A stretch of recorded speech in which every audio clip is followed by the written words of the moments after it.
Hey gang, Captain Jim Ross here. Hopefully you enjoy this show from February the 15th. We were doing it solo and had a bunch of calls. Hopefully you guys and gals will get some really good information out of this show though, because we've got Cobia to talk about, we've got Dolphin to talk about, Tripletail to talk about, and a whole bunch more. So hopefully you guys and gals enjoy this segment of the show. Hey guys and gals, welcome. It's another edition of Catch Your Memory Outdoors right here on WWBC, 1510 a.m. We appreciate you, gang, tuning in every Saturday right here to see what's going on up and down the Space Coast. I'm Captain Jim Ross, and we're going to be doing this thing we call Catch Your Memory for the next 2 hours. So if you want to get involved with the show, we would love to hear from you. 321-632-1000 is our call-in line. That's 321-632-1000. That's our call-in line here to our studio in Cocoa. Want to say, man, it's going to be a windy weekend. It's going to be a little tough for you guys and gals that want to get offshore. It's not going to happen this weekend. But there's still going to be some fishing in the lagoons and in the freshwater. So we'll have some information on that. Also wanted to let you know that, for those of you guys and gals that are getting ready for turkey season, I don't know if you've been out in the woods or if you've been even driving up and down the side of the road. Looks like the turkeys are starting to assemble into their spring flocks, and that's going to be a good time whenever we get a chance to get out in the woods and do that. But we'd love to hear from you if you want to give us a shout. 321-632-1000. For those of you guys and gals that are watching out there on Facebook, we really appreciate you tuning in. We're still having some changes here in the studio where we've got some new programming or new programs and software that we need to put get completely installed. So we're just kind of winging it this morning with the phone on the stand here right in front of me. And so those of you guys and gals that are watching on the Facebook feed are probably noticing the same angle that we had last week. It's basically we're just running straight off the phone. So I won't really be able to see too much about what's going on as far as the comments on the phone go. May be able to pick it up on my other phone here, but for those of you that are watching, welcome. We appreciate you tuning in to watch the show. So last week we were talking all about how spring had sprung. And when spring springs and sprungs, the pollinating occurs. And so you guys and gals out there have seen pollen floating on the water, pollen on your cars, probably had a little bit of a runny nose like myself because of all of the pollen from the pollinating. So when you get back offshore, I don't know if these conditions are still going to be there or not, but we had so much pollen in the nearshore waters around Canaveral this past week from that event that we actually created scum lines along the nearshore waters. And guess what likes scum lines? You got it. Cobia and Tripletail. So we were actually able to idle up and down these scum lines when the wind collected them together, or the currents, you had a wind or a current that would collect it together, and we would idle along these lines of pollen, and they're a golden colored sheen on the water, just like a weed line would form up. We would idle along them, and you could actually see tripletail and other bait fish holding underneath these pollen lines, instead of a weed line, a pollen line, if you will. Pretty interesting stuff. Anything floating out along the Space Coast area right now, along the nearshore waters, it has the potential to hold tripletail. Our water temperatures down around the Sebastian Vero area are in that 71, 72 degree range. Up around Canaveral, they're around 70, 69, 70. And then as you get a little farther up towards Ponce Inlet, they drop down to about 66, 67, 68. So that 67, 68 degree range, pretty much 68 for the cobia, but 67 to 68 for the tripletail, that seems to be the best, the best places to find them is when you find where that edge is. They like to ride that temperature gradient right along that edge. So this week at Canaveral, we had good tripletail action. I didn't see any giants come in. I did hear of one fish over 20 pounds, but most of the fish are anywhere from about 2 or 3 pounds up to about 12 pounds on average. Those are your typical average size tripletails. Couple of 14s, 15s, 16s, and an occasional one that was pushing that 20-pound mark, but I only heard of one fish over 20 in the past week and a half or so. So good action going on with those fish, though. I dropped off last Friday. I dropped my charter off. He booked a full day trip. decided at the half-day mark that he was done fishing, so took him back to the dock. I had a full day bait well full of bait, so guess what I did? Yep, you got it. I turned right back around and I headed right back out, because not only did he miss the bite, because the major was from about 12:30 till about 1:45 or 2. He missed the major because he decided to shut down early, but you know, he didn't get the opportunity to see what happens during the major. So what happens during the major? Fish get more active, birds get more active, everything gets more active. So what happened, you know, we caught some fish, not that we didn't catch any fish, we caught probably 20 mixed species of fish. He comes back, we drop him off at the dock, he and his angling partner head on to the house, right? I turned around, I went right back out of the mouth of the port. I didn't get 25 or 30 yards outside of the South Jetty, and there's a free swimming tripletail. So I stopped, turn around, come back, catch that one. Immediately sent him a picture and said, hey, if you're not too far away, the bite's on, you can always come back. Put that fish back in the water. It was just a little fish. He was about 19 or 20 inches. He was legal, but he was just little. So I'm like, I'm not going to keep that fish. I want something a little bit bigger if I'm going to take it to the fillet table. So I start running around, checking all the floating stuff, and come out with 2 more tripletail in the next 25, 30 minutes, up to about 14 pounds. So after that, I'm like, well, maybe I'm going to run down the beach and check out what's going on with the drum, because the big drum that had been in the lagoon systems, a lot of them have pushed out to the beaches now. And I got a really good report from Captain Glenn Austin saying that, you know, down around the Sebastian area, there was a good group of them that was working northward up the beach. So I thought to myself, you know what? I'm going to run down the beach and check out what's going on down here, see if I can get on that big school of the black drum. Well, it started kind of clouding up right around, you know, right around noontime. So we were an hour and a half into clouding up at that point. And then it actually started to rain. It rained on the mainland, and it rained just offshore me. So I said, well, I'm not going to go do that. I'll just stick out the tripletail. So we caught a couple more of those, a couple more bluefish, some jacks.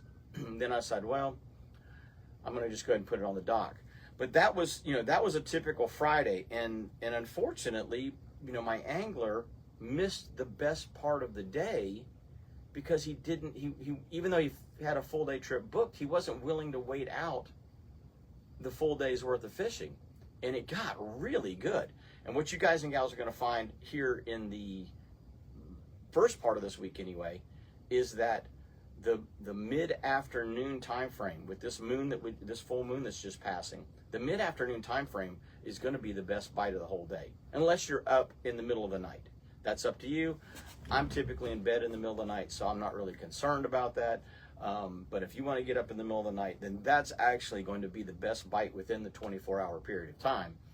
But it's one of those things where I like to get out during the daylight hours, and during the daylight hours, you're going to find that the afternoon time frame here, at least through midweek, is going to be the best bite of the day. And then it's going to start to get into an evening time frame, and then by probably next weekend, it's going to roll into a morning time frame, the way that the Soul Lunar tables are currently working. But lots of good stuff going on out there. Still plenty of fish in the freshwater areas to catch as well. Speckled perch bite is still pretty strong, even though the water warmed up just a little bit. We've had a little bit of rain. It's creating some current and some edges in the inshore waters. Might get a chance to get a call in from Captain Kyle Weaver to talk about that just a little bit. But you know, those species are still biting good. And for those of you guys that like the shad run, the shad are running from Monroe all the way down into Puzzle Lake right now. So there's a pretty good shad bite going on, and that is a midday afternoon bite when it's best. So this week, it may be one of those weeks where, you know, you're like, okay, instead of going to the lagoon, I'm going to go to the freshwater areas. I'm going to go to the St. John's. I'm going to go to Puzzle Lake, Lake Harney, you know, even Middle River down between Point Set and Lake Washington, where you can find shad schooling up, popping the top, busting little minnows, and eating small flies and small jigs. So good. It's going to be a good week once this weather kind of gets out of the way. We've got a little bit of little bit of weather that's coming through tomorrow afternoon. But once it gets out of the way, I think that you're going to find that everything is going to line right back up for that afternoon bite for you. We are going to take a quick break, and when we come back, got a whole lot more Catch Your Memories, so don't go away. We're going to be right back. Welcome back. This segment of the show is brought to you by Lamb Deck. If you haven't checked out Lamb Deck, you got to get up there and get you some. You know what? I've just ordered my new Skeeter boat. I can't wait to get it in and get some of that new Lamb Deck on it. It's going to be it's one of those things where it takes an ordinary deck and it transforms it into something that you really enjoy standing on all day long. You get home at the end of the day, your back doesn't hurt, your feet don't hurt, your knees don't hurt. It's just a nice cushioning effect. And even if you only put a helm pad in the boat and don't do the entire deck, you're going to find that at the end of the day, you feel a whole lot better. Lamb Deck makes some really cool designs, any kind of custom work, CNC type stuff that you want. You can put logos, you can mix and match any kind of color. It really transforms your boat. So if you guys and gals get a chance, check out the Lamb Deck up there in Titusville, and tell them you heard about it right here on Catch 'em Remember Outdoors. You can give them a call. It's real easy. 321-505-4888. That's 321-505-4888, and you can get a hold of Lamb Deck right there in Titusville. We're going to go to the phone lines. Captain Billy Pettigrew on this morning. What's up, buddy? Not much, man, not much. Yeah, it's funny. You started off the show about the bite time and being like midday, early afternoon. Yeah. Yeah, well, I told my clients today, I'm like, hey, man, I said, we get to sleep in a little bit. I said, we ain't going to start until about 10. Yep. That's the thing to do. I mean, I got on the water yesterday right around 10:45, 11 o'clock, and the bite was, pretty decent from 12 to 1, and then it kind of slowed back down. So it's you follow those Soul Lunar tables, and they will put you on more fish. That's for sure. Yeah, but with our job, we don't always have that opportunity or that luxury of just doing that. Yep, it would be nice if we did, but you're right. We sometimes have to work within the confines of a customer's requests, and so that's what we do. Hey, Billy, you're fishing up there in New Smyrna, the backwaters of New Smyrna, all the way up to.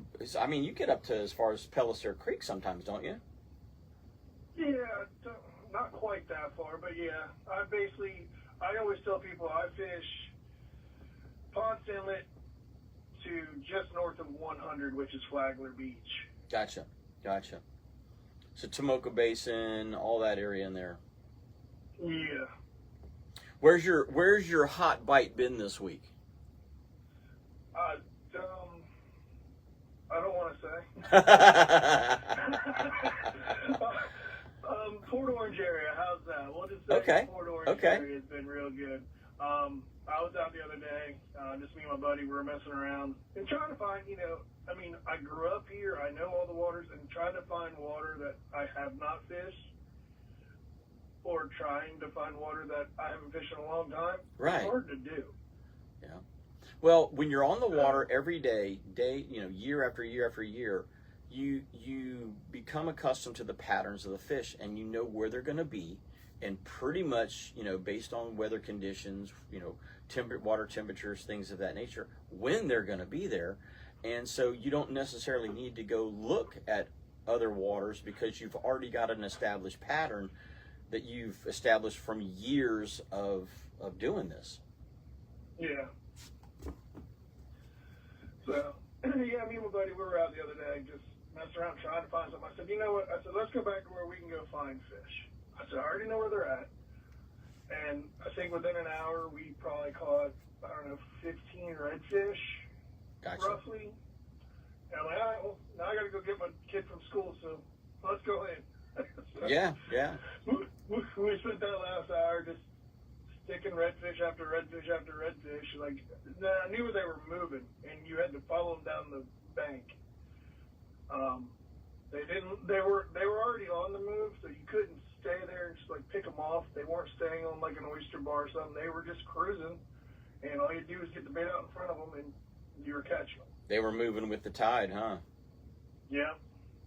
So that's the interesting thing about fishing around Sebastian and fishing around Fort Pierce and fishing around Ponce Inlet here on the east coast of Florida, is that all of those areas are tidally influenced areas, and the fish react differently than they do in the Mosquito Lagoon, in the Banana River, in most of the Indian River.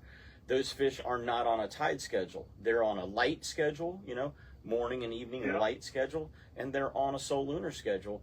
And to some degree, depending on wind direction, you'll get a better bite versus a not so good bite. So there's other factors that come into play when you take the tide out of the equation. Yeah. Now, you've been fishing a lot of jigs. I know you like to jig fish. Do you have a specific color you like to go to in the wintertime or the springtime? Because we are warming up, we're coming into a time of transition. Are you finding that the fish are changing the colors that they want to feed on right now? So low light, like say we're cloudy, so darker jigs. I'm in that in between finesse style, like the smaller baits, to going to like that 3 3/4 inch paddle tail. Right. I'm still kind of bouncing back. I know it's about to change where you can start throwing, I'm crazy enough to throw a 6-inch swim bait. But that's me personally. That's not what I let my clients do, because there's just certain things in my head that I know I need to do to get these to bite. And that's the tournament side of me, because I want the bigger fish. Well, that's what I was going to say. The old adage is bigger bait, bigger fish. And obviously, if you're switching, if you've got your customers throwing, 2.5 to 3.5 inch baits, and then all of a sudden you start throwing a 6-inch, if there's that one big fish around, you're going to find that big fish. Yeah. So, but yeah, I don't know. I've always been the darker baits. I throw, and honestly, I'll give up a secret if people are listening. I throw bass jigs. Striking makes a finesse flipping jig. It's a bitsy flip. And it's like an 1.5 inch bait, and I put a crawfish on the back of it, a crawfish trailer, to mimic a crab. Okay. And I tell you what, when they are in the mood to eat crab up here, you cannot put that thing in the water and them not crush it. So you and I are both sight fishing guys. We primarily like to sight fish. That's just what we love to do. And like you say, the tournament side of you, when I used to fish tournaments, we're very, very focused on fish that we can see and presenting the bait to those fish. And when you present that lure into that fish and he comes up and sees it, and he's gonna, it's almost like they light up. It's like you show a dog a chew toy. It's like, oh my God, there's an instant reaction to the lure where they're like, oh, I got to eat this thing right now, and then they just rush it and pummel it, and you get the hook set, and it's such a satisfying feeling watching them react in such an energized, positive way to your presentation. I got a quick story. So last week, maybe it was the beginning of this week, I'm creeping. We've actually had pretty clean water up here, and I love it. I'm like, oh, I can sight cast, low tide, yeah, woohoo. Because we get, being this close to the inlet when I'm around Port Orange, water clarity changes. Yes. So I'm like, all right, well, I get to go sight cast, and I'm like, water's low, water's clear. I'm like, I look up in a shade line. I'm like, man, is that a fish there? Because, sometimes they hide, they blend. A redfish in 6 inches of water is still hard to see sometimes when they're not moving. Yes. Right? Yep. I'm like, is that a fish there? And I'm like, you know what? It's better to throw and it not be a fish than not to throw and it be a fish. Exactly. So I flip my bait out there, and I go to move. I'm like, oh, man, that wasn't a fish. It was a stick. And I look over out of the corner of my eye. This fish come from about 10 feet from underneath the log, underneath one of the mangrove bushes, shot 10 feet over and crushed that jig. I'm like, oh my God. So I got to sight cast a fish without sight casting a fish. Hey, and here's another one, right? So let's say you're down in the shallow flats in Mosquito Lagoon.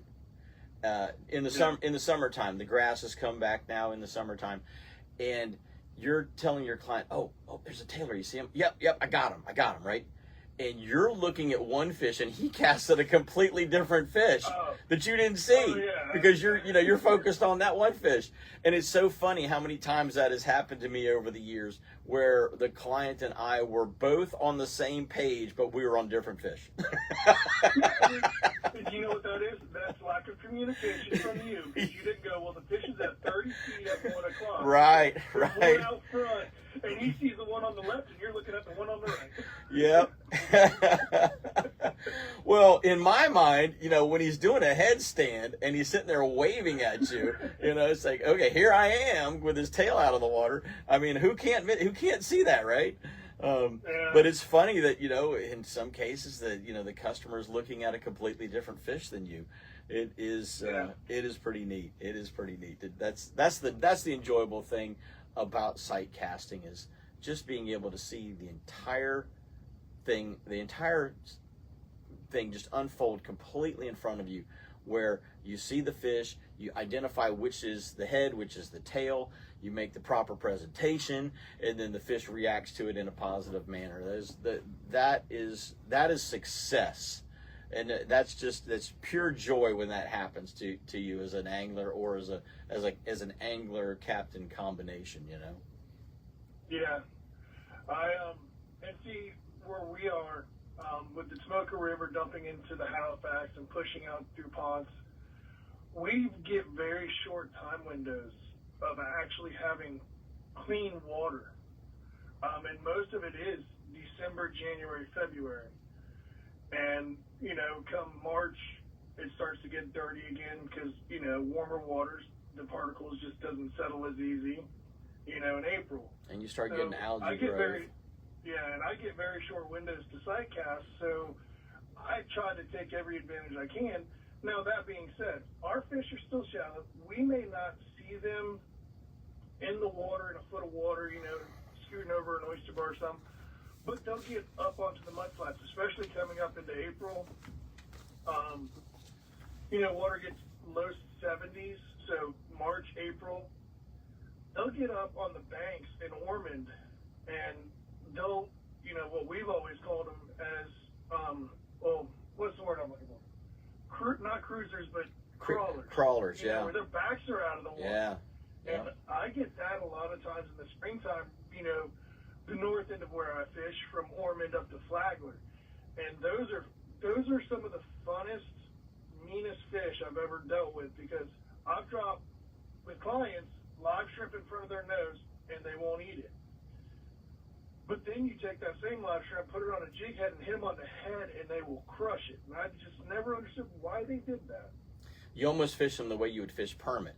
It's a quick reaction strike. You don't give them time to think about it. And in most cases, with the exception of, like you say, that small window, in most cases, you're spooking the fish when you do that. The whole rest of the year, you can't get away with doing that. But at that small window of time, you can. Well, now, Billy, going back to that particular scenario, do you find that those fish are feeding a lot on fiddler crabs at that time of the year, when they're up crawling like that? So, I personally try not to kill too many of them, but when my clients want a couple here and there, I check their stomachs. And honestly, the north end, so Ormond North, there's not that many fiddlers as you would think. Most of them are really eating baby blue crab.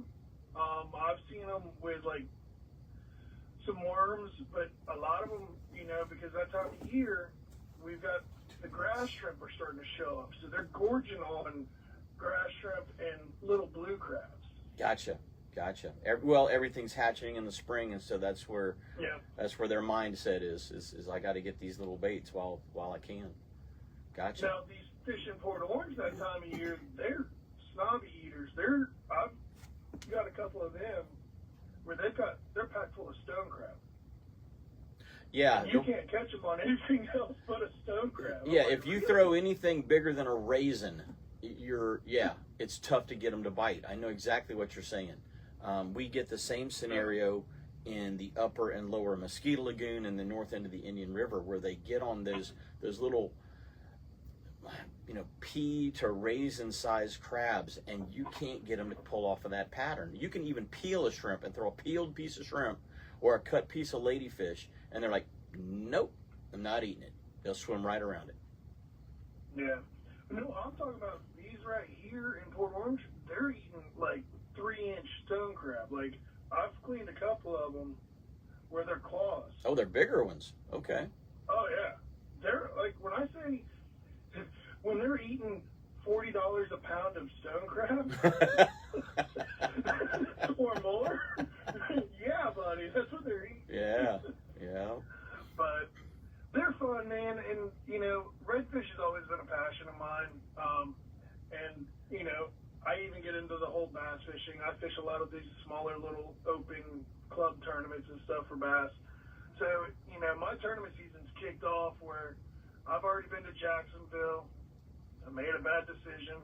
We qualified for the championship, but I had a decision to make, and we didn't do as good as we were hoping. Right. So, Well, it happens, and that's, you zigged when you should have zagged, right? Yeah, and I played the time game. It was either run and fish for 20 minutes or staying there where I knew we had big ones and fishing for an hour. Gotcha. So. Well, buddy, we are pushed up against our next break. Do you have any time? I mean, like you said, we've got a small window of time where you can actually do some sight fishing in that Daytona area around Port Orange. Do you have any days available this week if somebody wanted to try and get out there and do some fishing with you? I've got some days next week I'm available. What's today? Today's Saturday. See, this is how my days work. I don't even know what day it is.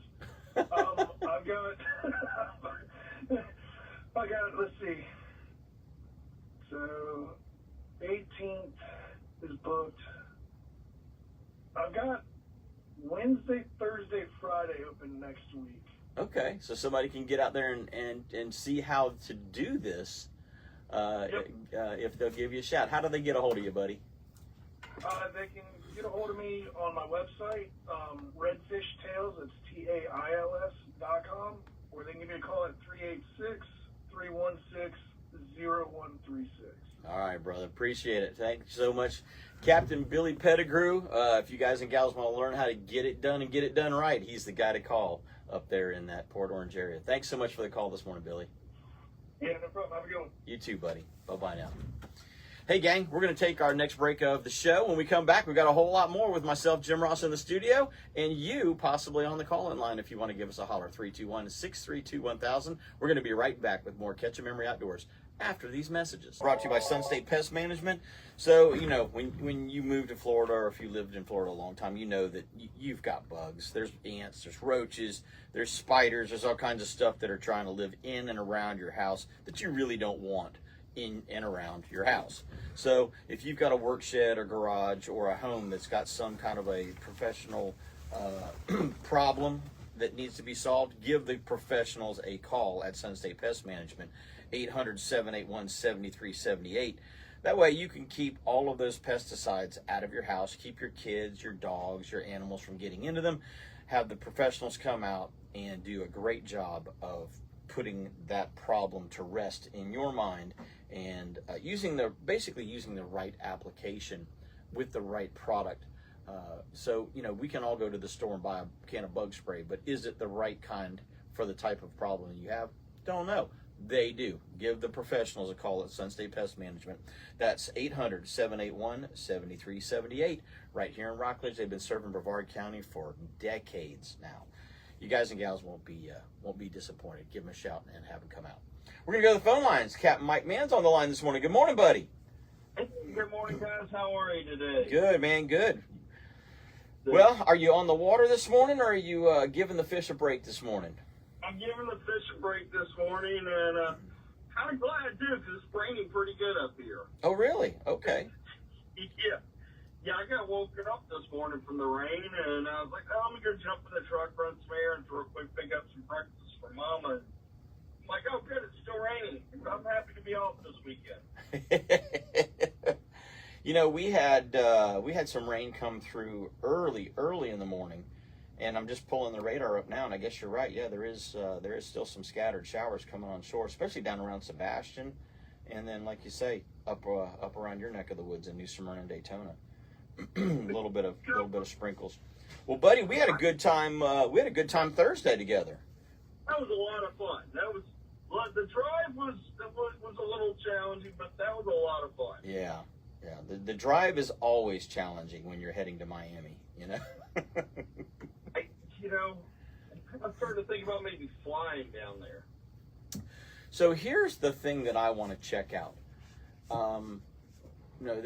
The Brightline train is now running back and forth from Orlando to Miami, but they're going to put a terminal in Cocoa, which obviously suits me very well to get to Miami. I'm thinking we can jump on the Brightline, run down to the Miami Boat Show, get an Uber from the terminal down there over to the beach side, and just kind of speed the whole process up. I'm not sure though. I have to check on the timeline. But the drive, you're right. And I do not understand why anybody wants to live in Miami. I can't fathom why anybody in their right mind anyway would actually want to live there. That place is it's a parking lot. Oh, it's insane. The longest and worst part of our drive was all within 20 miles of the convention center. Yeah. I mean, it was within 20 miles was hours of driving. Or hours of sitting. When it was I think it was the last 14 or 15 miles was an hour and 45 minutes. Yeah.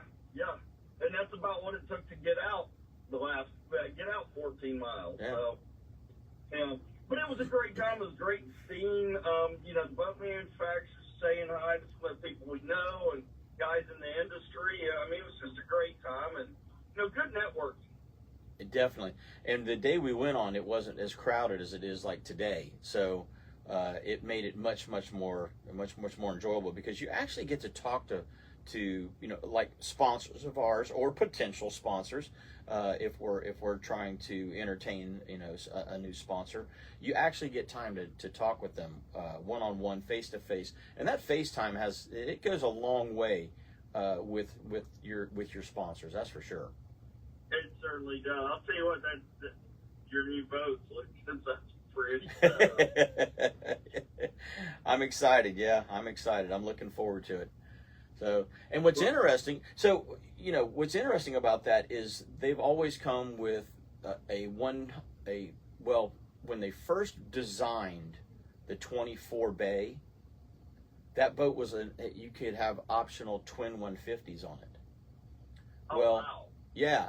So twin 150s on the back of that boat versus a single 300.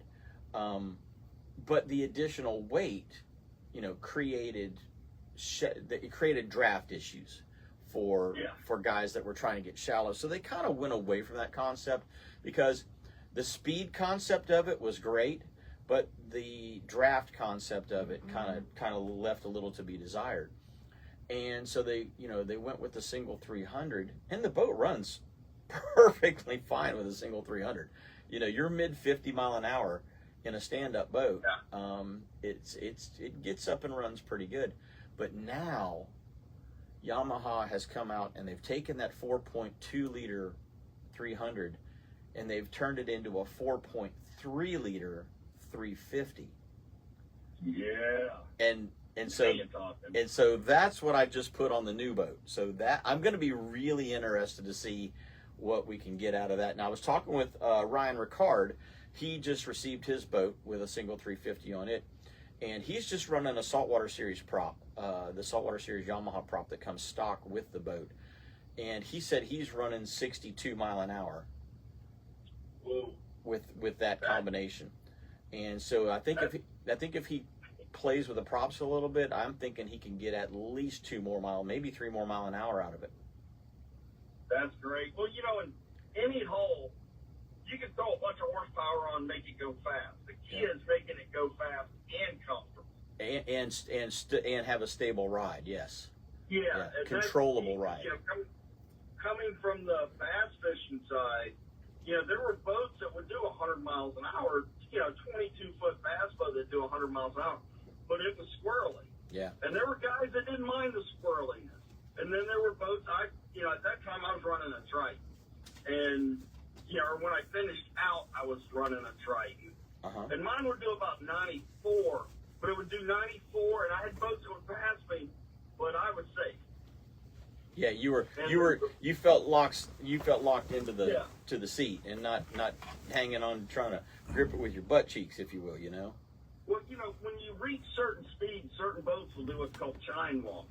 And it's basically where once you're hitting those speeds, you've got just basically the foot and a little bit of the back pad in. And the more pad you have on the back end, and the shape of the pad keeps that boat from kind of teetering back and forth.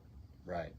So, it was, I've been in boats with scary situations where you're like, yeah, this is too fast for me in this boat. And then I've been in boats, I've been in some cigarette boats doing, 110, and you're like, this is fun. Walk in the park, right? Walk in the park. Yeah, exactly. Well, I'm excited about this week's weather. It looks like the winds are laying down a little bit. You and I talked earlier, and it looks like it's going to be windy all week. Now I'm seeing some 5 to 10 to 15s, where I think today and tomorrow it's like 15 to 20, and I saw tomorrow some gusts of up to 40 miles an hour. Really? On that prefrontal scenario, huh? Yep. And then, we've got, I think, highs in the 80s today, tomorrow maybe, and maybe today, but then it kind of looks good. And I've put some trips in the book for next week. I'm excited having a little bit more cold weather. As much as we like the 80s, we really need a little longer winter to keep that water nice and clean and kind of keep the algae going down. If it warms up too fast, too early, you got a long algae season. Yes, I agree with that. What's interesting down here, Mike, is there are areas. So I fished the Banana River one day this past week, and from 528 Causeway down to the 520 Causeway, the water looked really good. Very clean, a lot of bait in it, a lot of bird activity. Right around the 520 Causeway in the Banana River, starting to work south towards the Cocoa Beach, Thousand Island area, it started to cloud up a little bit. And by the time you got all the way down to, Horty Point, at the tip of Newfound Harbor, where Newfound Harbor and Sykes Creek come into the Banana River, it got really dusty, like sandy, dusty colored. Not necessarily, but it was turbidity, and I'm not sure exactly what's causing that. And from there all the way down to the Pineda Causeway, it was very turbid because I fished all the way south of Pineda that day and then came back up. Now, on the east shoreline, it was pretty clean, but in the middle and the west shoreline, it was very, very turbid water. When down around Patrick Air Force Base, it was very clean on that side, but in the middle and on the west side, it was turbid. And I was just thinking to myself, when you start looking at what is in that turbid water, you see less bait fish. You see less bait fish, you're going to see less, big fish. But one of the things that was difficult for me on that particular trip is we had no wind. It was a mirror glass morning. And those of you guys and gals out there that have fished on a mirror glass morning know it is so hard to sneak up on redfish. Well, I found a school of big breeders, 40-plus inch fish in about 1.5 feet of water. And I couldn't get within casting distance of them. That's how spooky they were. I was trying to make the cast, and I couldn't. Yeah. I couldn't even. Not the client trying to make the cast, me trying to make the cast as the, hopefully best skill set on the boat. I still couldn't get my presentation to the fish. They were that touchy. So I was actually wanting a little bit of wind chop so that I could approach them from an upwind situation and drift down onto them to be able to try and make that presentation, because we had some beautiful, nice big hand-picked shrimp, and if we could have lobbed one of those in there, free-lined it in there and let it swim around the redfish's head once or twice, I believe we'd have been on. But we just couldn't make the presentation based on the weather conditions on that morning. Well, yeah, that makes a huge difference. a little wind's good because a little wind creates water noise. Yes. That doesn't, that, you know, it's like that refrigerator in the house. When it's running, you don't hear it, but if you got one of those old refrigerators and it shuts off and you hear everything. But same thing with a little bit of water noise. The fish are a little more calm because they can't hear every thump on the boat. They can't hear that trolling motor.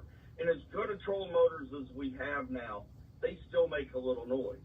Yeah. And just the power pole hitting the bottom when you're putting your power pole down or whatever anchor system you're using, when you're putting that down, it still creates a little bit of sound. And, you know, fortunately, when there is no wind, you don't really have to power pole down, but you still have to get to them, and you have to still get in casting range. And, you know, what we talked about this before, one of the things, I don't turn my trolling motor off. I just take it all the way down to the lowest setting. And I'll kind of cut it. Now, you got to be careful because, you know, if you don't pay attention to where it's going, it'll keep pulling you right up on top of the fish, but it's not that refrigerator shut-off sound. It's not a complete, it's not a complete change of tone in the water. Well, buddy, we are pushed up against our next break. How does somebody get a hold of Captain Mike Mann?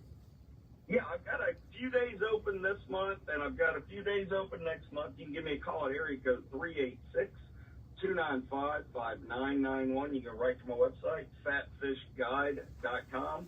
Follow me on Instagram, CAPT, Mike Mann with 2 N's. And, well, Facebook, it's just Captain Mike Mann right now because they've still got my Fat Fish Guide Service website down, or Facebook page down for some unknown reason. Gotcha. Hopefully you can get that fixed soon, buddy.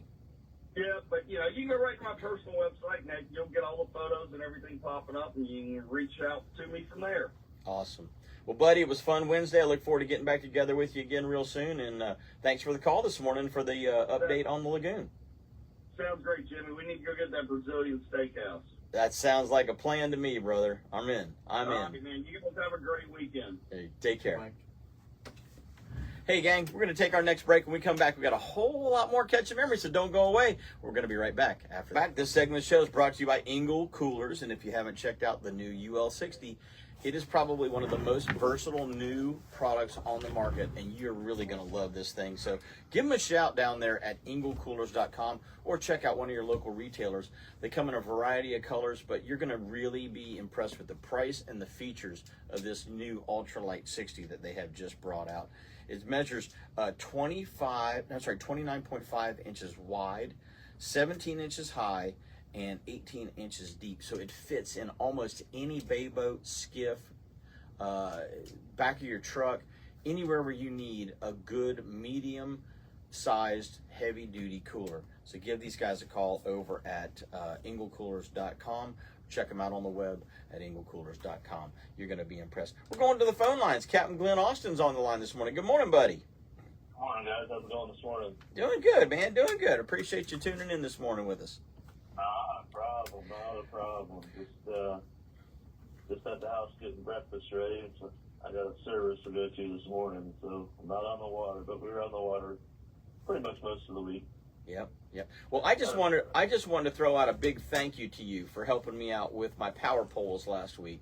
No worries. That was an undertaking, if you will. So for those of you out there that don't know, Glenn does installations, electronics, power poles, things of this nature. So I was having a problem with my power pole, and I called Glenn and I said, "Hey, I've got this squealing problem." Well, he kind of figured out what it was, and we met up last week before the Super Bowl, and we stopped all of my squealing issues. But what was interesting, Glenn, is my boat, for some reason, had the oil in my tanks had some kind of sludge buildup in them, and neither of us had ever seen that before. So that was what had clogged up the valves and things. So it's one of those things where Glenn got the appropriate parts, the screens and the valves and the various things we needed, and we disassembled and put the whole thing back together. But have you ever seen anything like that before, Glenn? I did in one other older boat. When the boats get, used like we use them a lot, and as they get older, that can happen. It's just a matter of, I don't know if it's hoses deteriorating or exactly what it is, but it's just like a slight, so it might just be oil breakdown too. You know, you never know. Just like in your car, you get that oil breakdown, you get a little bit of sludge. But Yeah. I've seen it one other time, but it's on something that's used, you know, very often, like we use them. So The I had, average consumer will never see that. gotcha. So I had those pumps and that oil were 4 years old. So, I mean, the way I look at it is like, you know, probably for the average person, you know, every 3 to 4 years, you probably ought to start looking at maybe changing, getting that oil swapped out. And that's one of the things that you do. Yeah, that wasn't it's a matter of just taking the, you know, you pop the pumps out of the boat, and some boats are easy to get to, some aren't. And then there's 4 screws on that top. You pull that pump out, and then you can just drain the oil out of the tank and go ahead and clean the tank out, and then just refill it, put new screens on, new valves, and you're good to go. I mean, it is a little time consuming. It sounds easier than it really is, but the hardest part is sometimes getting the pumps out of the boat where they're located. Yeah, you know, that was one of the things that I like where my pumps are located because they're relatively easy to get to. Correct. You don't have to stand on your head and turn, you know, twist 180 degrees and become a pretzel to try and get things out of the boat. That makes it really nice. No, some companies do a really good job at where they can put pumps and access to everything so you can maintain it if you need to. And then, as you know, some are just very hard to work on. Now, Glenn, you were telling me that you had a pretty good week of fishing when we were talking, you know, while we were working on the boat. Has things improved? Have they gotten worse this week? What's this week been like for you? Well, it got worse at the end of the week, of course, with this weather. But most of the week the beach fishing's been really good. There's been some tarpon on the beach, plenty of black-tip sharks, lots and lots of mackerel, bluefish, and stuff like that. You know, that's, it's been a pretty active week. We fished inshore yesterday, of course, with the wind. It was blowing like a mad dog out there. Yes, so we fished inshore. Yes, it was. Plenty of trout, some pompano, you know, some jacks, some ladyfish. So the bite yesterday was pretty good too. There was even a few snook caught. So snook bite will get better as we go on the next couple of weeks and the bait gets around a little bit more. You know, when we had that super cold, a lot of that bait was really hard to find, but it's definitely more active. And I think these rains are going to help, you know, push that bait around as well. So it should only get better as it gets warmer. That's for sure. Let's hope so. Now, Glenn, were you throwing artificials and catching all of those different species, or did you mix a little bit of live bait in there with them? Yesterday, I threw all artificial. Yesterday. During the week before, it was a mix of artificial live bait. So most of my snook have been on live bait. Of course, the trout, the bluefish, the pompano, the mackerel, stuff like that's all artificial. Tarpon, we did get tarpon on live bait. But we got black tips on poppers, which is always a blast. Oh, I love that fishing. So you and I, you know, we've discussed this in the past about throwing big chugger plugs with just a single hook on the back of them. What else do you rig to make that a shark, not shark proof, but less likely to get eaten and taken by the sharks? How do you rig the rest of that setup? You just, you put that, like you said, the single hook and then about 12 to 18 inches of wire. And I'll just use a single strand wire to do a haywire twist quick in case I pop something off or something is easy to rig. And then about 6 feet of, you can go anywhere from 80 to 150 pound leader, you know, so just so they don't rub through with their tail. That's all you're looking for. Chafe protection. So, mono is fine so that you can tie it. You don't have to crimp it, you know, because of course you're not tying that heavy fluoro, and I don't think you need it. It's just, all it is for chafing so they don't break it off with their tail. But it's hard to cast, as you know. I like using a 7/6 or an 8-foot rod for it so you can have that super long leader out of the guide so you're not ripping your guides out. Yeah, because a knot that big or a crimp in particular will definitely rattle through the guides and create damage. Correct. So that's pretty much it. You got the big popper. I use this Rapala Magnum Extremes like you do. There's a bunch of brands that work. Take off the trebles and run some big singles on those inline singles, and you can have a blast, man. It's like catching a tarpon because they jump and run, and just like a tarpon, it just you don't have the battle that you don't have the long fight that you do with a tarpon, because they'll give up a little quicker. Yeah, that is the one thing about the sharks. It seems like they burn out of energy quicker than a tarpon. A tarpon seems to have much more stamina. Correct. They got that never give up attitude. They do, don't they? That is the truth. Well, brother, I just wanted to say thank you once again for helping me last week. That was just such a great thing for you to be able to help me with, and for me to learn, about, hey, there's always something on a boat that can be maintenance that you don't even think about, and so there's one of those things.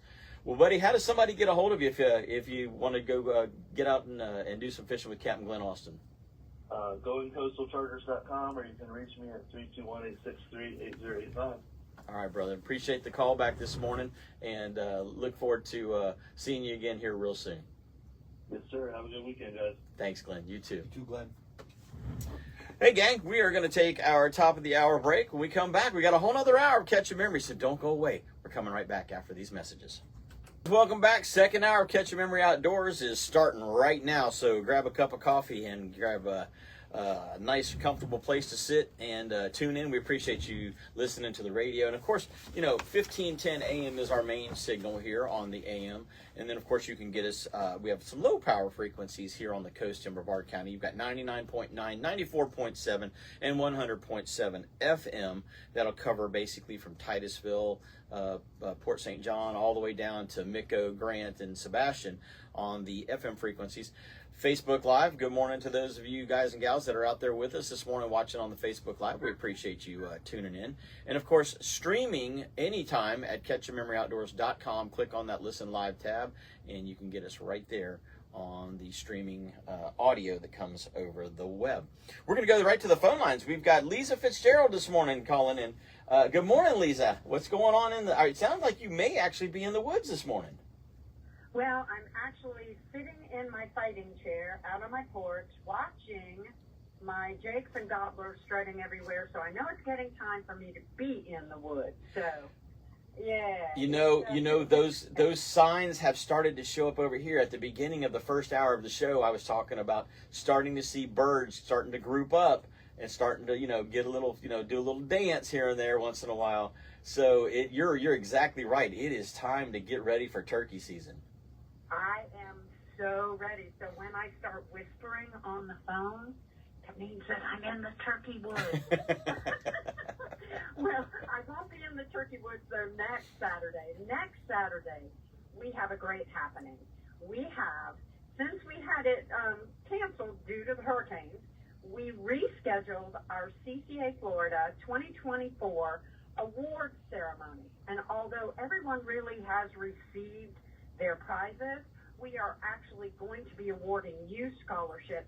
Jim, do you know we're rounding out $1 million in college scholarships to youth just for going fishing and catching fish over the summer? That is incredible. That is, CCA is such a legacy, conservation-minded group that to be able to say that they have given kids $1 million to further their education, that is huge. That doesn't take into account all of the other things that CCA does. That's just one tiny little aspect of what CCA does. You're right. That's just a drop in the bucket to what we have done throughout the entire state of Florida. Yeah. And, what's really cool is a lot of those kids come from Brevard County. The Florida Sport Fishing Association and Strike Zone, Melbourne, have always provided a $5,000 scholarship to youth from your... Can you hear that? That's my turkeys outside. I heard some background noise there, yeah. Background noise. To youth from your area. So we draw specifically from Brevard County because of that sport fishing club and Melbourne Strike Zone. So,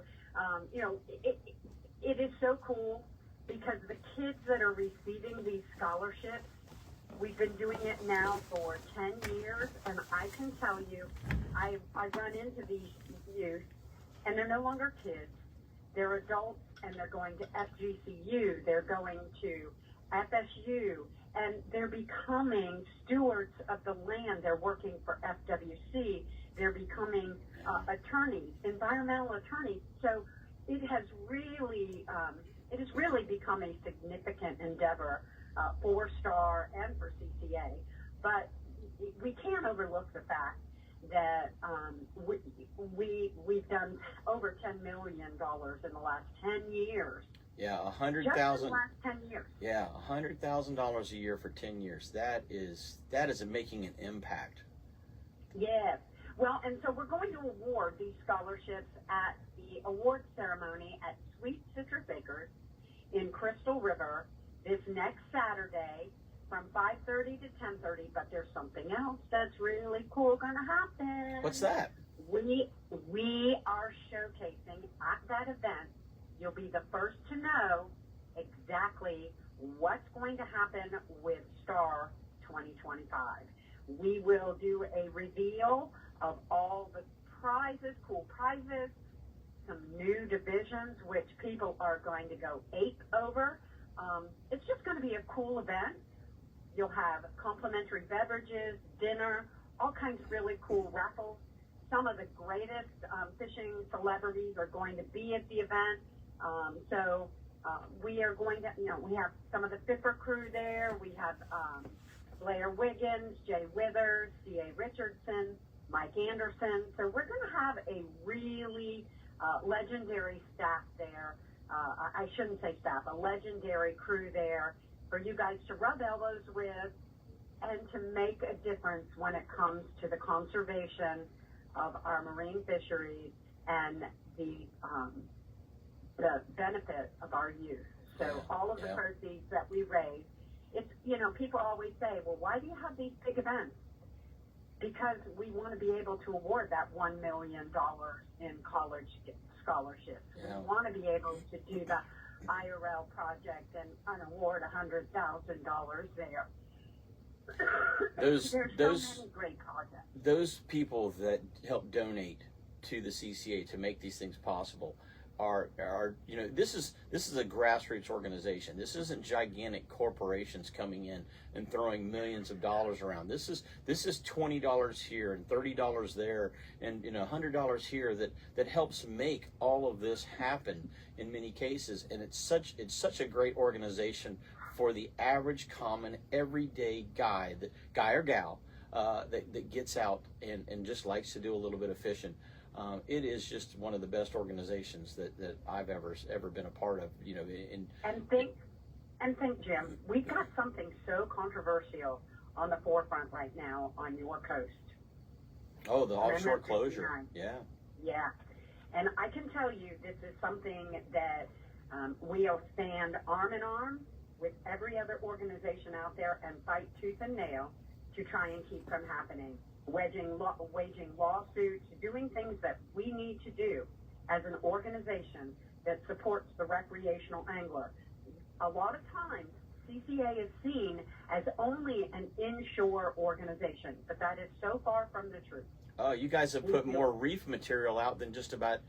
I don't know of another organization that's put as many reefs or contributed to helping put reefs all over the state of Florida as CCA. And that is exactly right.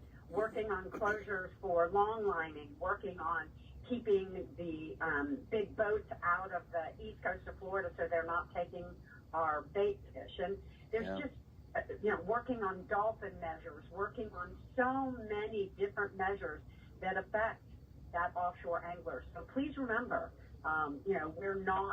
we're every recreational angler's organization. And, we're the workhorse. We don't get out there and show off, and we work. We get our boots dirty, we get our hands dirty, we're putting, all kinds of great projects back into the waterways. And there's some other great organizations out there that we are happy to participate with and help. Mm-hmm. Yep. And we have $1 million habitat pledge for our chapters to work with other organizations to do trash cleanups, to do oyster bed renourishment, mangrove replanting, clam restoration, and we want to make sure that, as you said, CCA has a legacy, and we are going to make sure it's huge. Most definitely. Lisa, real quick before we go to the next break, the Star Tournament for 2025 registration just recently opened. And so I want to touch on that you can get in now, and still, even though the tournament hasn't officially started, there are still prize packs that can be won between now and the start of the tournament. So what we've done to really up the ante on registration this year, we have something coming up called a triple header.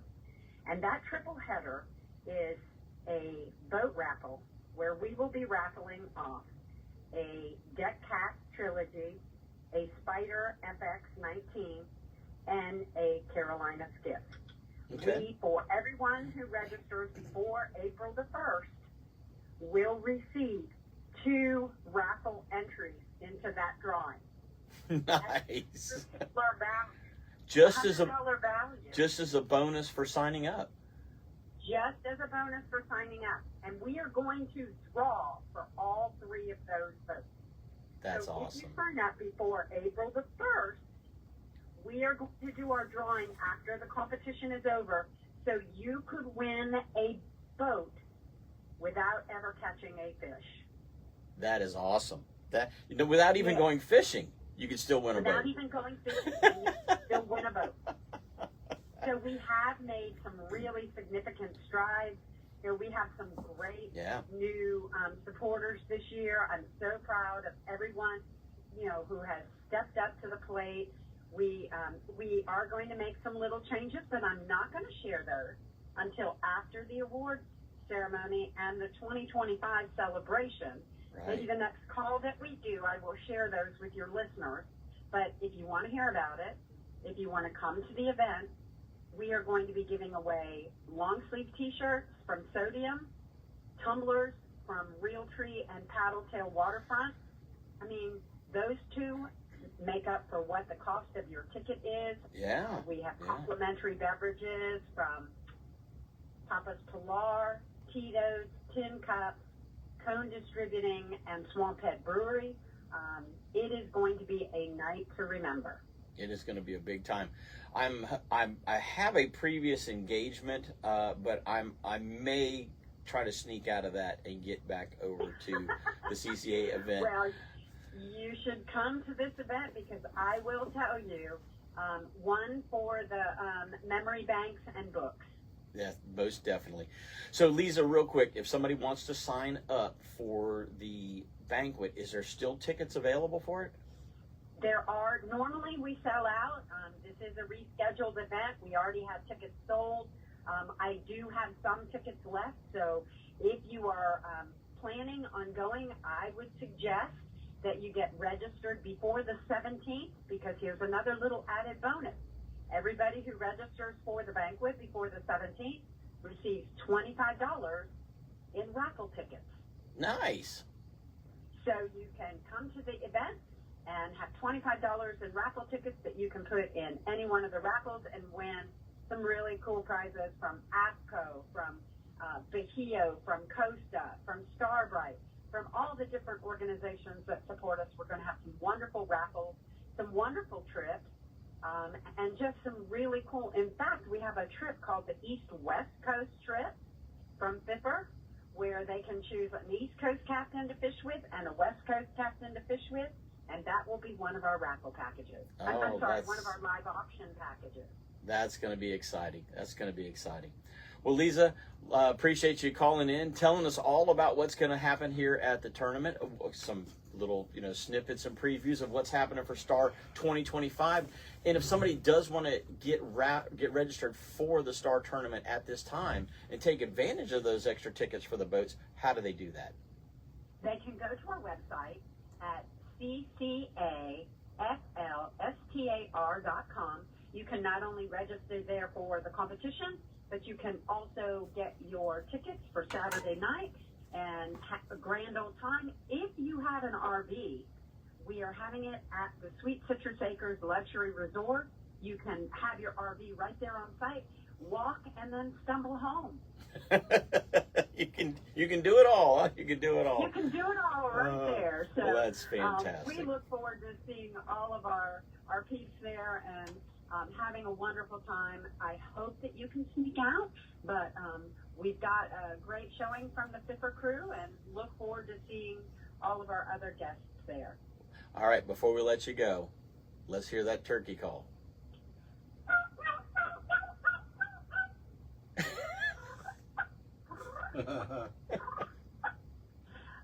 Oh, look, they're coming right through my yard, right through me. They come running to you. I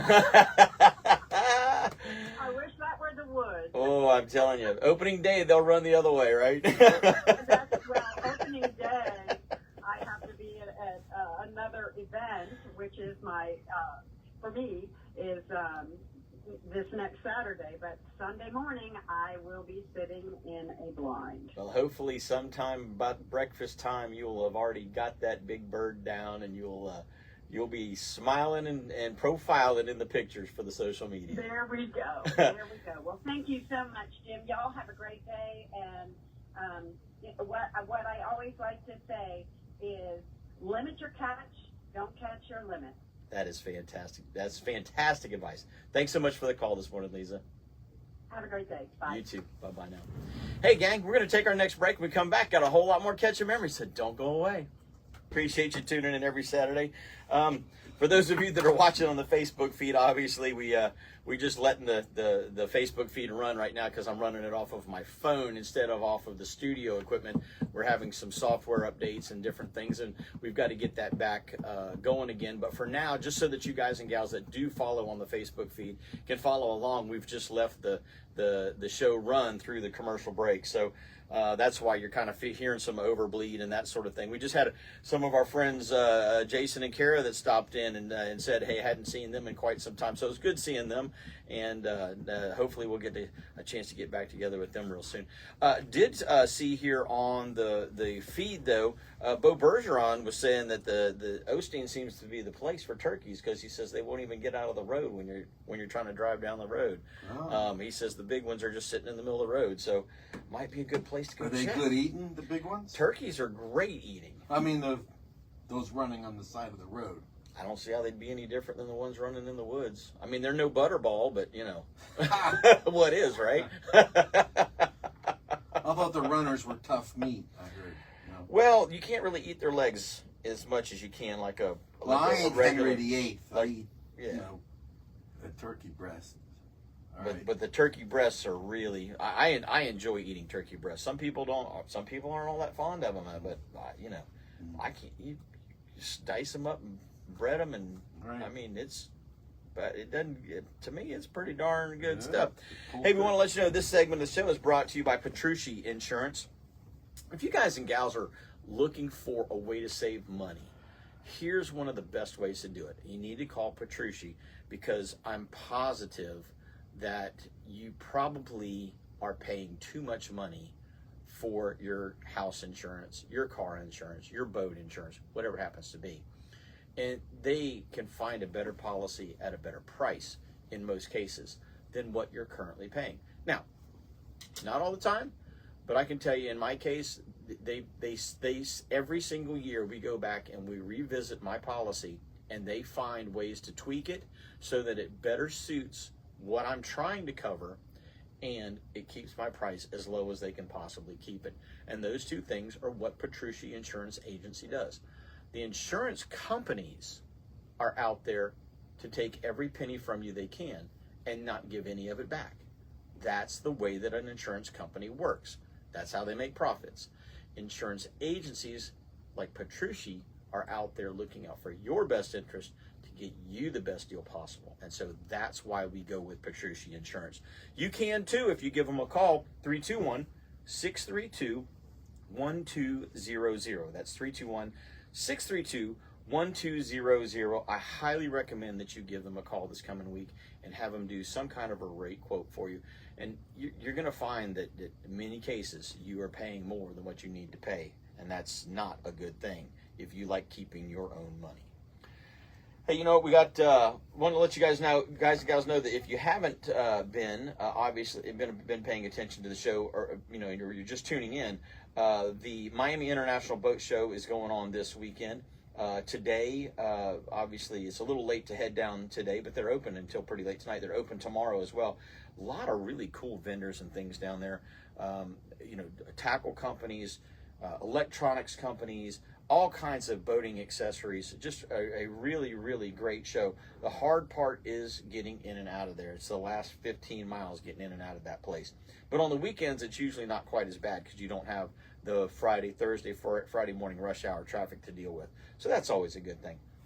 But coming up, we've got in April on the 4th and 5th, we've got the Spring Orlando Boat Show.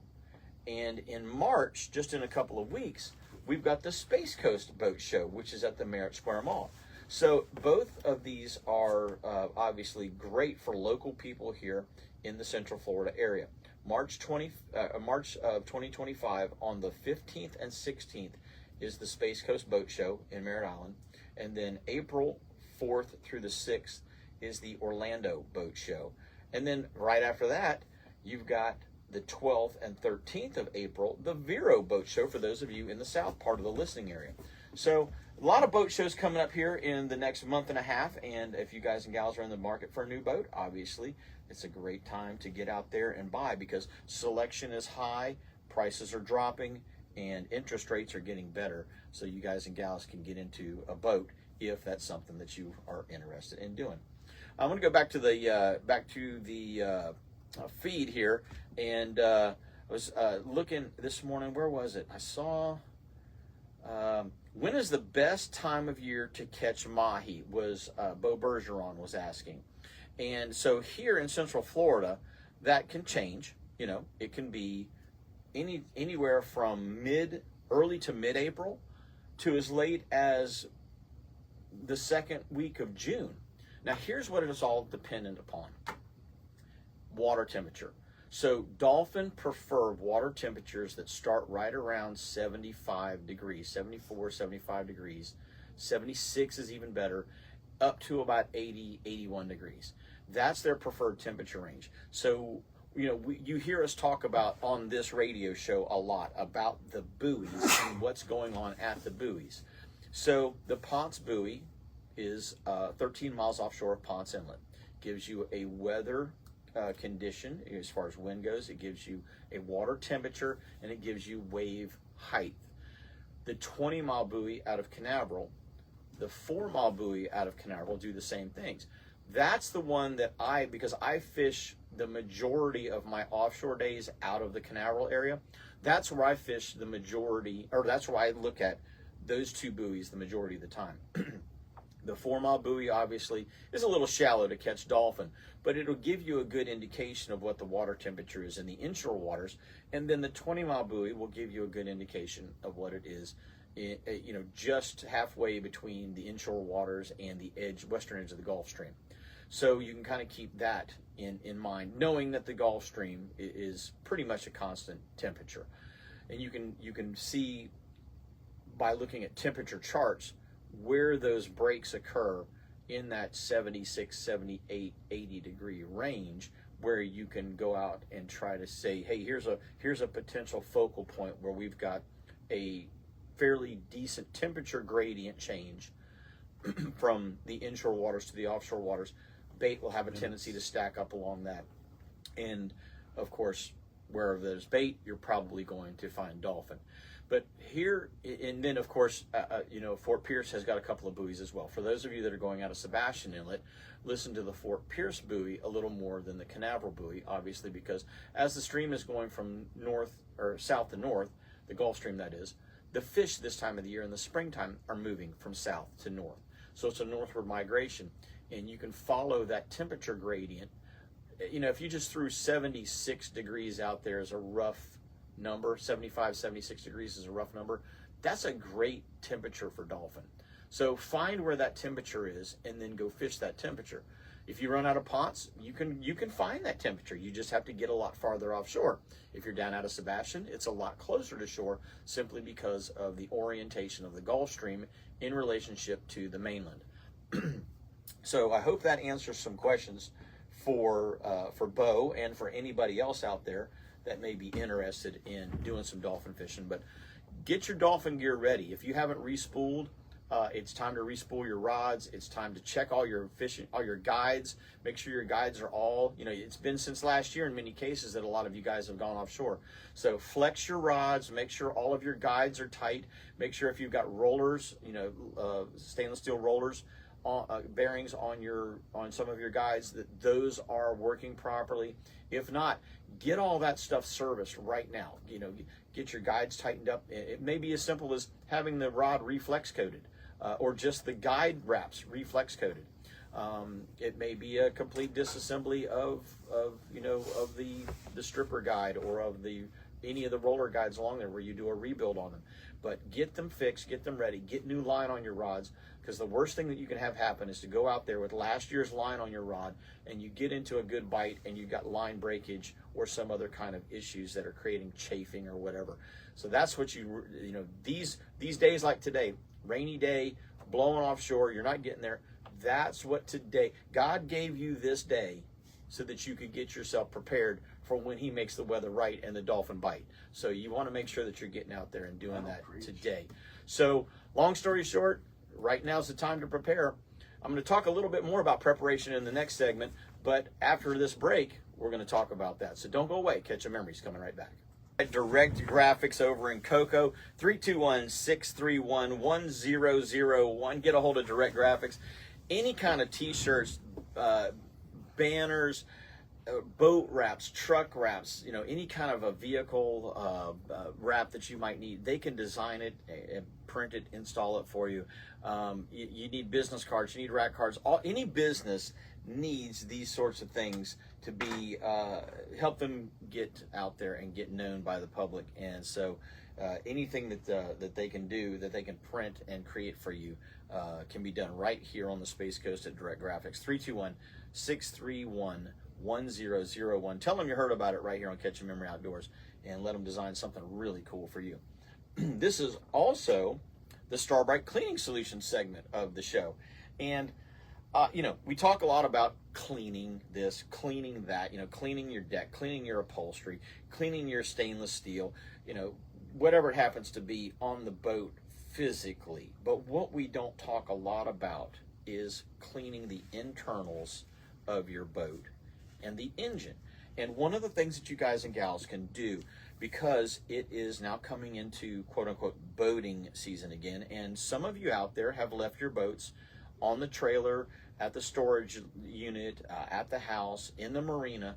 It's been on the trailer since September, October, maybe November. It's been a few months. And the problem with that is gasolines can, today's gasolines aren't what yesterday's gasolines were. These new gasolines don't have the shelf life that the old gasolines had. And so one of the ways that you can take care of pretty quickly a situation, or create an opportunity to not have a situation for yourself, is to check out some of the motor treatments that StarTron make. And StarTron is Starbright's fuel management product. So we talk a lot about regular StarTron. You've heard us talk about the diesel stabilizer, various other things. They have got a product called Quick Fix, and it is a double action enzyme that helps. Plus, it has PEA, which I can't even pronounce what that is, but it's a product that you can put in and immediately rejuvenate gas that may be suspect. Or, like I said, if it's been sitting in your tank for 3 months or more, guess what? It's time. You need to put some of this in there. So stop in at one of your local retailers, West Marines, Boaters Exchanges, Ace and Titusville, these places that carry your StarTron products, and get the new Quick Fix. And it comes in quite a few different sizes, but you can all you need is just the small one. And you can, if you have a vehicle, like my wife's Jeep has been down for a little bit, I put some Quick Fix in it, and it was running like a champ again, because it was doing a little spitting and sputtering, but we put some Quick Fix in that and got it tuned up again. So that's this week's Startron or Star Bright cleaning solutions segment is the Startron quick fix. Get yourself some, get it in your boat before you ever start it back up and start running it out on your next fishing trip this spring, because we've got Cobia coming up, we've got Dolphin coming up, Tripletail are here now, snook season's opened up, everything is starting to run. It's time. It's springtime, and it's time for your motor to run as well. So get out there and get some of this Startron product. Speaking of the Cobia run, we had a little bit of warm weather last week. Cobia started popping up. We had manta rays offshore of Sebastian. We had manta rays offshore of Canaveral, and we had manta rays offshore of Ponce Inlet. Now, once again, you have to look at the temperature gradient.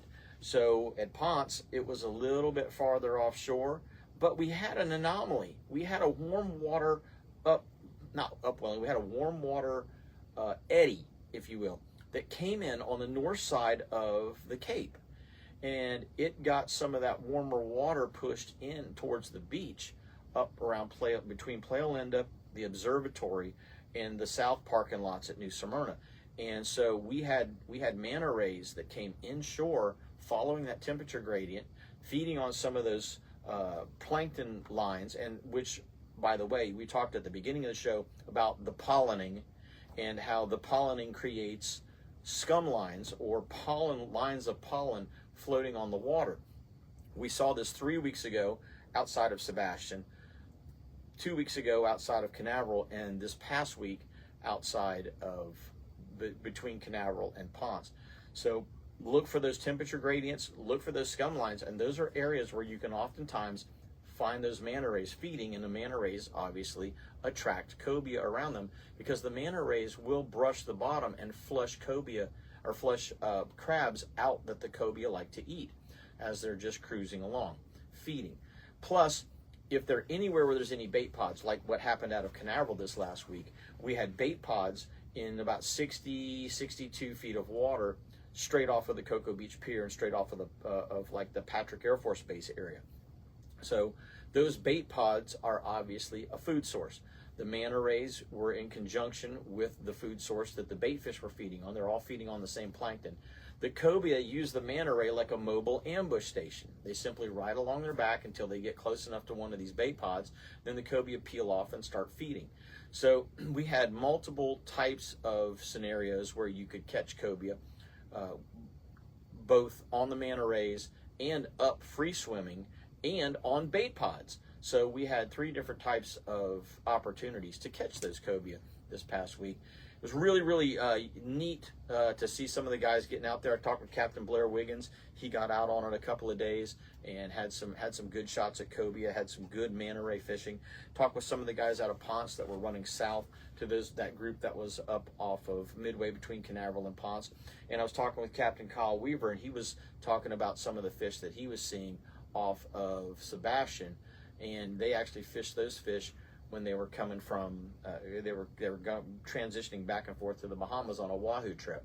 So he came back with a little wahoo and a little bit of cobia. So pretty good session for him, that's for sure.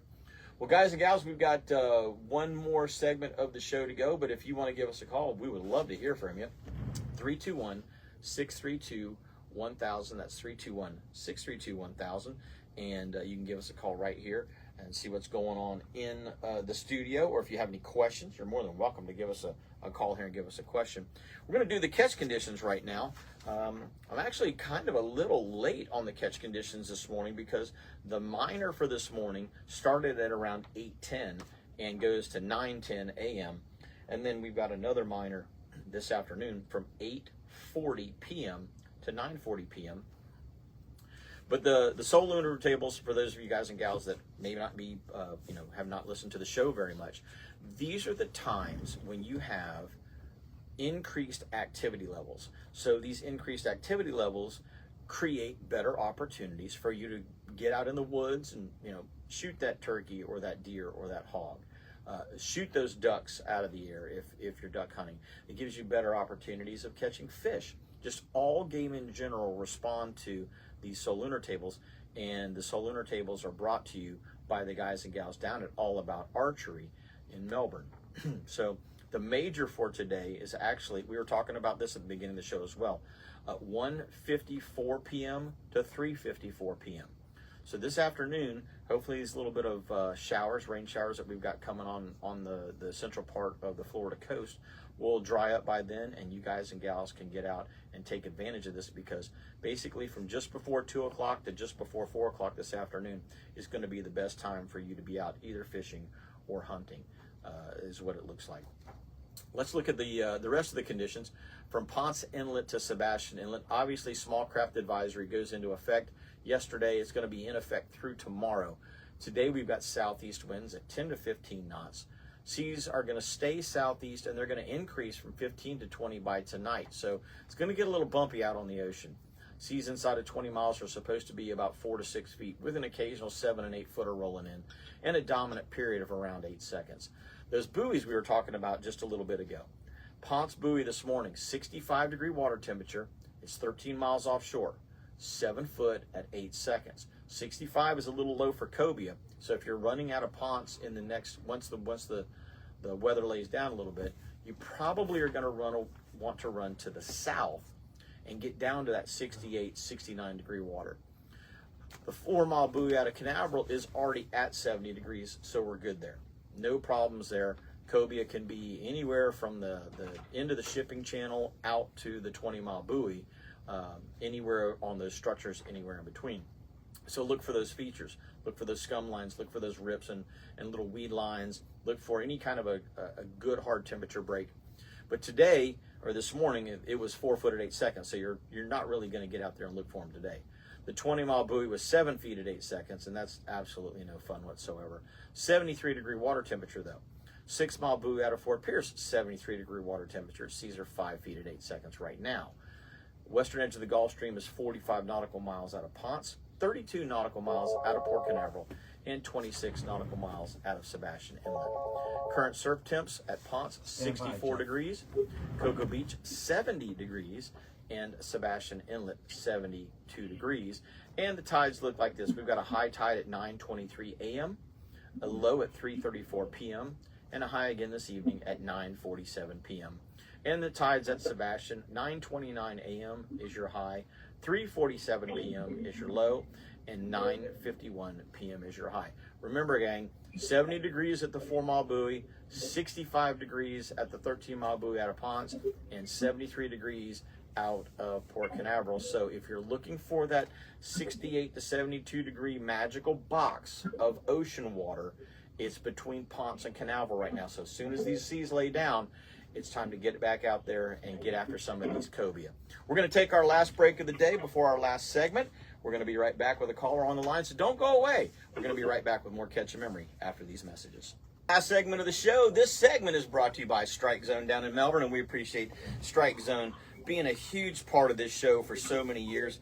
It is so nice to have continued to have support from the local community for this show, and hopefully you guys and gals appreciate us bringing it to you with the support of places like Strike Zone. So stop down there, get all the gear you're going to need for all of your trips coming up here this spring. If you need some new line, you need some new lures because yours are worn out, need some new skirts on those lures, you need some new hooks, guess what?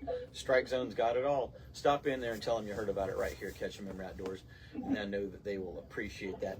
We're going to go back to the phone lines. We've got Captain Jeff Kranick on the line this morning. Good morning, buddy. Hey, what's going on, guys? Oh, we're 2 hours is almost gone. I can't believe it. The show's about done. I slept in today. You didn't get out on the water? No, I rolled my ankle pretty bad the last week of duck season there, and I'm still kind of trying to get over it. So I decided to take the weekend off. Well, you actually got a chance to run offshore with Captain Blair on the Cobia the other day. Yeah, we went out there. That fog did not lift until 1 o'clock in the afternoon. Wow, temperature gradient made it just sit right down on top of you, huh? And we saw probably 24 rays while we were out there. And, I spent a lot of time with water over my head over the years. The first one we came across was the biggest manta ray I think I've ever seen in my life. It was gigantic. Right. But, with the fog and everything, it wasn't until the fog lifted that we saw one cobia. All the rest of them all morning were all just by themselves. You know what's interesting, Jeff, is that so many fish react to light, to sunlight. You see it in the inshore waters, just fishing around the mangroves with the black drum and the trout and the snook and the redfish. You get if it's overcast, they're very picky, and then all of a sudden the sun comes out, and 20-30 minutes after the sun comes out, they just start biting. Same thing. Fog lifts, and the fish start to bite. They're very, very particular about when they want to bite at sometimes when it's been cold, and cobia in particular will come up and sun themselves, and that's what we call free swimmers. And like you say, with fog, they don't come up and free swim. It isn't until that sunlight breaks through that you actually start seeing them coming up to the top to take advantage of that warmth. And that's exactly what we saw, because even though we didn't see a lot of cobia, and when that sun popped out, some of the bait fish came up underneath them, but we only saw one cobia. We caught that cobia, and Blair didn't have a measuring stick on the boat, so the cobia went back into the water. Well, better safe than sorry, right? Yeah, and then we made a run back, checked the buoys on the way in, and pulled one 14-inch Tripletail off the last buoy that we checked. Gotcha. It was a good day. It was beautiful, flicked off. We were calling it Lake Atlantic. It was just a great day offshore. Captain Pepe was with us too. So. Oh, so you had the A team on the boat, huh? Well, we were missing you, but. Well, I was out there that day. I just had to work. Yep. Yeah, I just had customers on the boat that day. Real quick, I'm not real prepared for the call in, but we've got some events coming up here in the next couple of months. In 2 weeks, we've got the annual South Brevard Ducks Unlimited banquet going on at the senior center there on Culver. Okay. I didn't hear back from John last night, so I'm assuming he did not call this morning. No, we didn't get a chance to speak with him, but that's in 2 weeks. And then the first weekend of May, there's the annual mud bug run up at Jolly Gator. You've been to that the last couple of years, so you can attest to how a good time that is. That's a fantastic time, and I may end up getting to the Keys late that night, because we may have to go to that event. Well, if we do, let me know, and I'll get the wheels in motion for the live broadcast. But they're expecting over 100 boats again. All the manufacturers will be there. It's all you can eat crawfish. Well, you were there. Oh, it's a good time. It's one if you don't have anything going on, even if you do have something going on, it's worth getting to. Whether you run in the mud boat run or not, it's a lot of fun. Correct. And believe it or not, when it comes to the crawfish, most of the people that show up afterwards are not in the mud run. Yeah. So that tells you how big that event has become. It's a popular time to get you some crawfish, that's for sure. So, and then 2 weeks after that, again, I'm sorry I don't have all the particulars. There's another mud run put on by another organization 2 weeks from that Saturday down in Lake Kissimmee. Oh, okay, gotcha. Ripping out of Great Hammock and Camp Mac. I was going to say, I think that one's going out of Camp Mac, isn't it? Yeah. Yeah, so there should be some buzz popping up here on the socials and online here pretty soon for people to check out.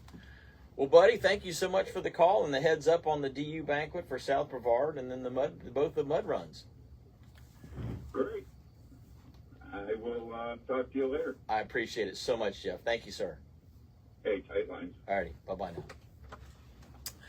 Hey, gang, we're going back to the Facebook feed. One of the guys, let's see who's on. Who was it? It was actually Daniel Hart, realtor Daniel Hart. He was saying, what do you recommend for lines on your offshore rods? I put high-vis braid on last year, and I'm not a big fan. Let me finish the rest of it here. Most versatile line and diameter, I guess is his question. So, like you, Daniel, I'm not necessarily a fan of braid myself when it comes to a trolling application. Spinning rod application, it's good for that. Some bait casting applications, especially jigging applications for bottom fishing, I like it a lot. But for trolling itself, I personally am a fan, knowing the size of our fish that we have most of the time, not being bigger than 50 pounds. I'm a fan of a reel that is capable of holding about 600 yards of 40-pound diameter line. You can go with something that holds 600 yards of 50, maybe on your shotgun, maybe you have one larger reel. But for the most part, I go with that 30 to 40-pound diameter line for my trolling lines. I just feel like I get better action out of my lures. I personally like high-vis monofilament or co-filament lines. Those are my preferred line for trolling is Suffolk Superior high-vis yellow. That's what my trolling rods for years have had. That I don't find that there's anything that's substantially better at any real price. You can price is the limit in some cases with lines. I don't really feel like you can beat the price for the production you get out of the Suffolk Superior lines, and that high vis yellow is my favorite. You can run Shimano TLDs. You can run pin. The fathoms or the squalls. Whatever line. Whatever size reel will hold approximately 500 to 600 pounds of 40-pound line, I think is a good option. I prefer lever drags. Lever drags are a little more expensive, but I prefer lever drags because they're a little easier to manage the line than a star drag is, and you don't have to really worry about drag settings. You can adjust the drag setting throughout the fight with the lever drag much easier than you can with a star drag. So that's my personal preference on it. And as far as rods go, a rod that's capable of, if you're trolling 40-pound gear or 30 to 40-pound gear, I look for a rod in that 30 to 50 or 30 to 60-ish pound range.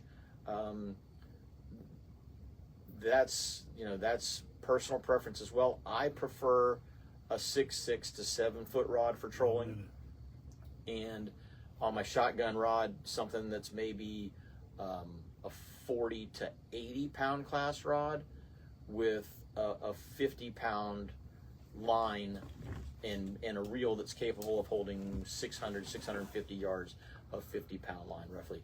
So high vis all the way for me. I don't think that the fish see it. You're obviously running leaders in front of it. And with 40-pound, if you do happen to get that big fish, you've got enough oomph to get that fish in. If you're on 30-pound, it can be touch and go. So, but that's my personal preference on trolling gear when I'm ballyhoo lure trolling for offshore pelagics. Wahoo specific, you're gonna go heavier, and of course if you're going to the other side, tuna and stuff like that, you're going heavier. But for the general trolling on the western side of the Gulf Stream, that's what I like to stay with. So hopefully that helps out. Well, guys and gals, I'm Captain Jim Ross. We've done 2 hours of Catch a Memory here for the 15th of February. Hopefully you guys and gals have enjoyed the show. And until next week, do exactly what I'm going to do. Get out there and catch yourselves a memory.